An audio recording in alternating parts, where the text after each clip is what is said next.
What's up, guys? Welcome back to day 2 of wrapping the BMW F30. If you're new here, welcome to the JD Cars Automotive YouTube channel. Please be sure to go check us out at jd-cars.com. Follow us on Instagram at jd.cars, and please be sure to subscribe for more content. So, 2 things I've done since yesterday. I've got both front fenders finished up here.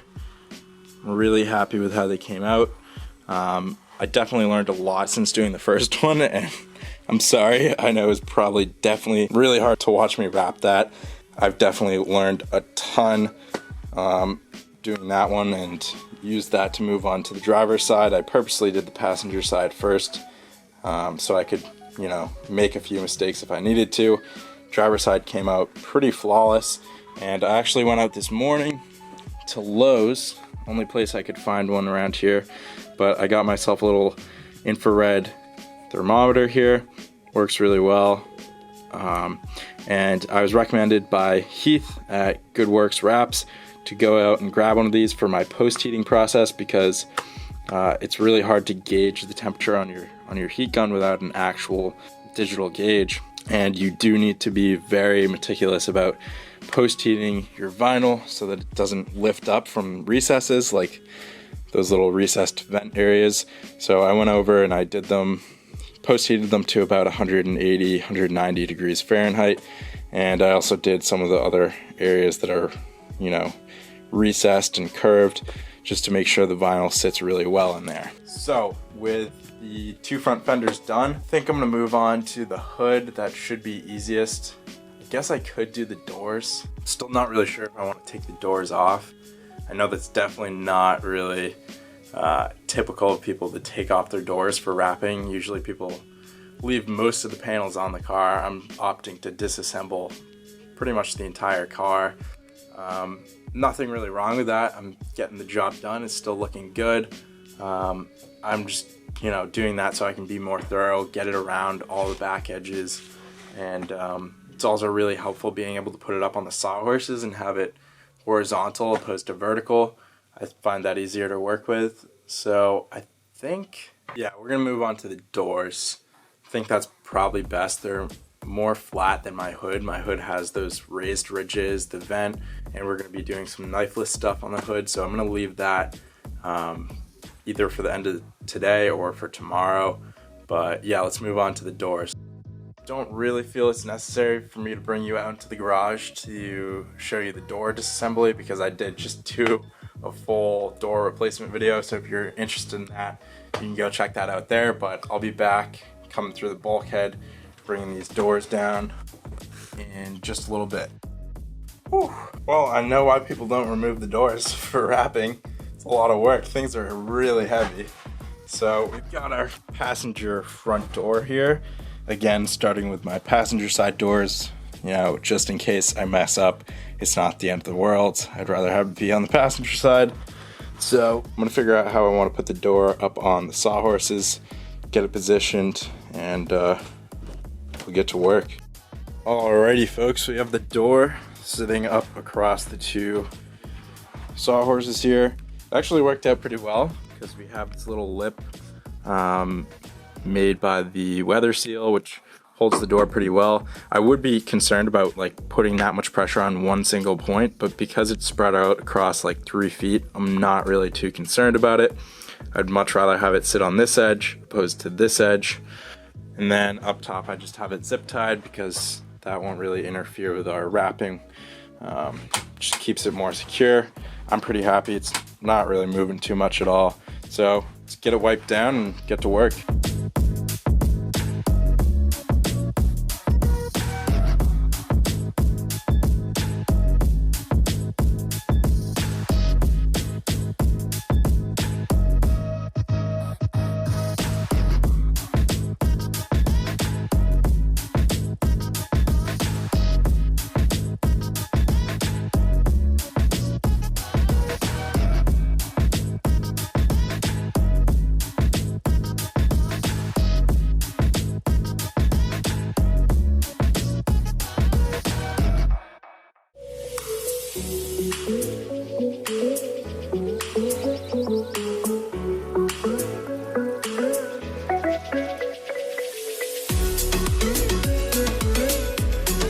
Probably hard for you guys to see from over there, but as Christian from CK Wraps always says, feeding it into these recesses, you know, instead of just pulling it flat over this dip and then pressing it down, which can lead to the film lifting later on, I'm taking the excess film that's over here and I'm feeding it down into that recess to make sure that the film is actually, you know, laid in there instead of just pressed down with the adhesive. So that's what I'm working on doing. Got to do the rest of the door here. Gonna have to do the same thing down at the bottom here, you know, lift up this edge, feed that film into the recess. But yeah, it's coming along nicely, and I'll update you guys once I'm, you know, trimming and wrapping up this door. All right, got the whole thing glassed and squeegeed out. I just went around with my heat gun, folded down my edges. Basically, steps are, you know, cut it to size, put it down, pull the backing off, glass it out, get it all laid out on the flat surfaces. Go around the edge with your heat gun and just kind of like pull it around. I like to run my finger like first on this edge, and then I go back and go towards the bottom of the edge a little bit. So I've done that all the way around. I'm now going to go around with my blade, do the final trim, and then I'm going to go back one more time with my heat gun and heat up the edges and fold it back over and stick it down. Then we'll post heat and we should be good. I do have to, of course, do my door handle, which really isn't going to be that bad. It's going to be like the fender recess area. We're going to heat this up, press in, and that's kind of an unavoidable part of most cars is the door handle recess area. So that's where post heating is going to be very, very important. We're going to have to do a very good job of post heating this to make sure it doesn't pop out. All right, so I just finished up the door. I do still have to post heat a little bit here and there, but door's finished up. I'm pretty happy with, you know, all my lines around the edges. Pretty clean. Only thing that did not work out that well was the door handle recess area. As you can see, I messed up a little bit right here. Not the end of the world. The door handle's mostly going to cover that, but definitely not as easy as I thought. I should have tried to feed some more material in here, A, and then B, I should have started right dead in the middle here to release the air to the two holes. And I kind of made the mistake of working my way in towards the center and air kind of piled up here.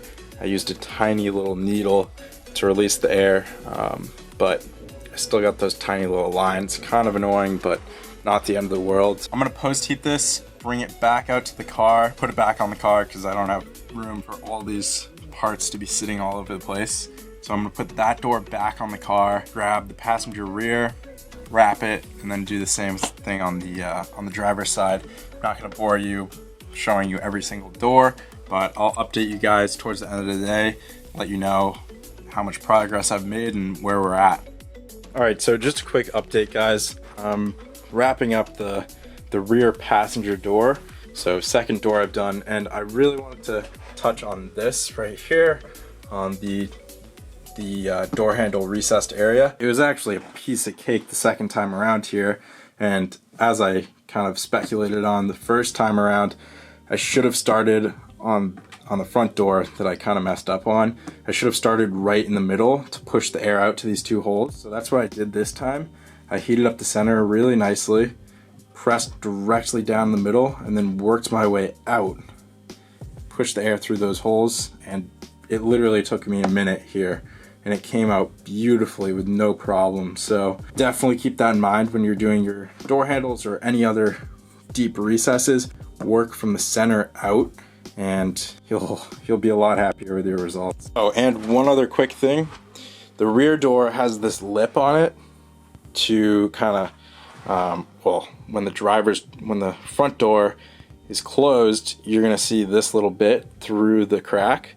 So don't skimp out on this. Just because you're not gonna necessarily see it head on, you're probably still gonna see it through the crack. So I really took my time to get this laid in really nicely. So yeah. All right, guys, about 9 o'clock, had to help my little brother Teddy and my parents with some things here and there. Also had dinner and stuff, but just finished up the fourth and final door. the other 3 are reinstalled in the car, so I'm gonna muscle this thing back out there. Teddy's gonna give me a hand with the camera and the door, gonna get it reinstalled.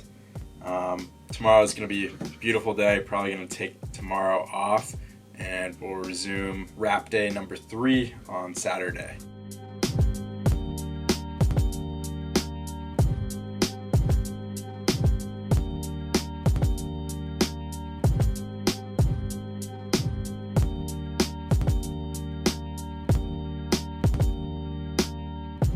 Alright guys, so here's your sneak peek for this video. Not gonna spoil anymore, but man, this is looking good. Look at that gloss finish. You can see the reflection of the lift in there.